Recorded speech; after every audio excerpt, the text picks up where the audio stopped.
નમસ્કાર મિત્રો, the legal સફરમાં આપ સૌનું ફરી એકવાર સ્વાગત છે. આજે આપણે એક એવા વિષય પર વાત કરવાના છીએ જે ખરેખર તો તમારા પરિવારનો સુરક્ષા કવચ છે. એક એવો મુદ્દો જેના વિશે વાત કરતા મોટાભાગના લોકો ખચકાય છે, પણ જે દરેક પરિવારની શાંતિ અને સલામતી માટે ખૂબ જ જરૂરી છે, અને એ છે વસિયત. શું ક્યારેય શાંતિથી બેસીને આ સવાલ વિશે વિચાર્યું છે? જો જવાબ ના હોય અથવા તો કોઈ ચોક્કસ આયોજન ન કર્યું હોય તો એનો જવાબ કદાચ એવો નહીં હોય જેવી આપણે આશા રાખીએ છીએ, કારણ કે મોટાભાગના કિસ્સાઓમાં પ્લાનિંગના અભાવે મહેનતથી ભેગી કરેલી સંપત્તિ પરિવારમાં સુખ લાવવાને બદલે ઝઘડાનું મૂળ બની જાય છે. તો ચાલો આજે આપણે એકદમ સરળ શબ્દોમાં સમજીએ કે કોઈપણ વ્યક્તિ પોતાની સંપત્તિનું ભવિષ્ય કેવી રીતે સુરક્ષિત કરી શકે છે. તો ચાલો હવે સીધા મુદ્દા પર આવીએ. સૌથી પહેલાં એ સમજવું જરૂરી છે કે આખરે આ વસિયત છે શું અને તેની જરૂર શું કામ પડે છે. જુઓ, એકદમ સાદી ભાષામાં કહું તો વસિયત એટલે વ્યક્તિની અંતિમ ઈચ્છાનો એક લેખિત કાયદેસરનો પુરાવો, એક એવો દસ્તાવેજ જેમાં સ્પષ્ટપણે લખેલું હોય કે જીવનભરની મહેનતની કમાણી કોને મળવી જોઈએ, કેટલી મળવી જોઈએ અને કઈ શરતો સાથે મળવી જોઈએ. અને સૌથી રસપ્રદ વાત ખબર છે કઈ છે? જ્યાં સુધી વ્યક્તિ જીવિત છે ત્યાં સુધી એ આ વસિયતને ગમે તેટલી વાર બદલી શકે છે. જેમ સંજોગો બદલાય તેમ ઈચ્છાઓ પણ બદલાઈ શકે છે. એટલે કાયદાની નજરમાં હંમેશા છેલ્લે બનાવેલી વસિયત જ માન્ય ગણાય છે. હવે એક ક્ષણ માટે કલ્પના કરું કે જો વસિયત જેવી કોઈ વસ્તુ હોય જ નહીં તો શું થાય? આ માત્ર એક કાગળનો ટુકડો નથી. એના વગર એટલી મોટી સમસ્યાઓ ઊભી થઈ શકે છે જે આખા પરિવારને વર્ષોના વર્ષો સુધી પરેશાન કરી શકે છે. અહીં જે તફાવત દેખાય છે એ ખૂબ જ સ્પષ્ટ અને ગંભીર છે. સમજો, જો વસિયત ન હોય તો વ્યક્તિની ઈચ્છાનું કોઈ જ મહત્વ રહેતું નથી. પછી કાયદો એટલે કે ઇન્ડિયન સક્સેશન એક્ટ અથવા જે તે ધર્મનો વારસાનો કાયદો એ નક્કી કરે છે કે સંપત્તિ કોને અને કેટલી મળશે. આના લીધે ઘણીવાર એવા લોકોને પણ હિસ્સો મળી જાય છે જેમને કદાચ વ્યક્તિ આપવા જ ન માંગતી હોય. અને બસ અહીંથી જ પરિવારમાં ઝઘડાના બીજ રોપાય છે. ભાઈ વચ્ચે દુશ્મની થઈ જાય છે અને મામલો કોર્ટ કચેરી સુધી પહોંચી જાય છે. અને કોર્ટ કેસનો મતલબ શું? વર્ષોની માનસિક હેરાનગતિ અને પાણીની જેમ પૈસાનો ધુમાડો. એટલે જે સંપત્તિ પરિવાર માટે આશીર્વાદ બનવી જોઈતી હતી એ જ શ્રાપ બની જાય છે. એની સામે જો વસિયત હોય તો એ એક સુરક્ષા કવચની જેમ કામ કરે છે. તે વ્યક્તિની ઈચ્છાનું સન્માન કરાવે છે, પરિવારમાં શાંતિ જાળવી રાખે છે અને બધી પ્રક્રિયા એકદમ સરળતાથી પાર પાડે છે. અને બસ આ જ કારણ છે કે અમે વસિયતને શાંતિનો દસ્તાવેજ કહીએ છીએ. આ માત્ર એક કાનૂની કાગળ નથી, પણ પરિવાર માટે શાંતિ અને સુરક્ષાની એક એવી અમૂલ્ય ભેટ છે જે વ્યક્તિ પોતાના ગયા પછી પણ પાછળ છોડીને જાય છે. તો મૂળ સવાલ એ છે કે વસિયત આટલી બધી જરૂરી કેમ છે? પહેલું અને સૌથી અગત્યનું, એ 99% પારિવારિક ઝઘડાઓને શરૂ થતાં પહેલાં જ અટકાવી દે છે, કારણ કે બધું જ કાગળ પર સ્પષ્ટ લખેલું હોય છે. બીજું, વ્યક્તિ પોતાની મરજી મુજબ સંપત્તિની વહેંચણી કરી શકે છે.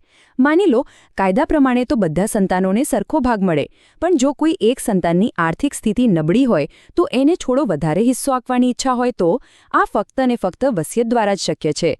એ પણ નક્કી કરે છે કે કોઈ અયોગ્ય વ્યક્તિ કે દૂરના સંબંધીને સંપત્તિમાં કોઈ હક ન મળે. અને હા, સૌથી મહત્વનો મુદ્દો, એ નોમિની અને માલિક વચ્ચેનો ભેદ સ્પષ્ટ કરે છે. યાદ રાખજો, બેંકમાં કે પોલિસીમાં નોમિની ફક્ત એક કેરટેકર કે ટ્રસ્ટી છે, અસલી માલિક નહીં. સંપત્તિનો સાચો માલિક કોણ બનશે એ તો માત્ર વસિયત જ નક્કી કરી શકે છે. ઓકે, તો અત્યાર સુધી આપણે એ સમજ્યા કે વસિયત શા માટે જરૂરી છે. હવે વાત કરીએ કોણ અને કેવી રીતેની. એટલે કે વસિયત કોણ બનાવી શકે અને કેવી રીતે બનાવી શકે. અને વિશ્વાસ કરો, આ પ્રક્રિયા એટલી જરાય અઘરી નથી જેટલી લોકો માને છે. આ એક એવી ગેરસમજ છે જે આપણે લગભગ દરેક જગ્યાએ સાંભળીએ છીએ. અરે, આ બધું તો વૃદ્ધ લોકોનું કામ છે, અમારે હજી ક્યાં જરૂર છે. પણ સાચું કહું તો હકીકત આનાથી બિલકુલ અલગ છે અને આ વિચારસરણી બદલવી ખૂબ જ જરૂરી છે. કાયદો એકદમ સ્પષ્ટ છે. 18 વર્ષથી વધુ ઉંમરની કોઈપણ વ્યક્તિ જે માનસિક રીતે સ્વસ્થ હોય, એટલે કે સાઉન્ડ માઇન્ડની હોય, એ વસિયત બનાવી શકે છે. હવે સાઉન્ડ માઇન્ડનો અર્થ શું? સાવ સાદી ભાષામાં એ વ્યક્તિને ખબર હોવી જોઈએ કે તેની પાસે કઈ મિલકત છે, તેના પરિવારમાં કોણ છે અને તે જે નિર્ણય લઈ રહી છે તેના પરિણામ શું આવશે. બસ આટલું જ. એટલે આ વાત ઉંમરની નથી, આ વાત છે પરિવાર પ્રત્યેની જવાબદારી અને દૂરંદેશીની. વસિયત બનાવવી ખરેખર ખૂબ સરળ છે. એ સાદા કાગળ પર પણ લખી શકાય છે. એમાં તમારું નામ, સરનામું અને એ વાતનો સ્પષ્ટ ઉલ્લેખ કે તમે સ્વસ્થ મને આ વસિયત બનાવી રહ્યા છો. પછી તમારી બધી જ સ્થાવર અને જંગમ મિલકતોની એક સ્પષ્ટ યાદી બનાવો અને કોઈપણ જાતની શંકા વગર લખો કે તમે કોને શું આપવા માંગો છો. સૌથી મહત્વની કાનૂની શરત એ છે કે એના પર 2 સાક્ષીઓની હાજરીમાં તમારી સહી થવી જોઈએ અને એ જ સમયે બંને સાક્ષીઓએ પણ સહી કરવી જોઈએ.